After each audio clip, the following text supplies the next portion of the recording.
దేవతలారా రండి, మీ దీవెనలందించండి. నోచిన నోములు పండించే నా తోడును పంపించండి. కలలో ఇలలో ఏ కన్నెకి ఇలాంటి పతి రాడనిపించే వరుణ్ణే వరముగా ఇవ్వండి. కని విని ఎరుగని వేడుకతో వివాహం జరిపించాలండి.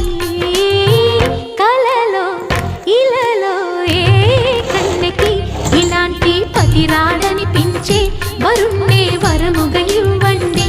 కని విని ఎరుగని వేడుకతో వివాహం జరిపించాలండి.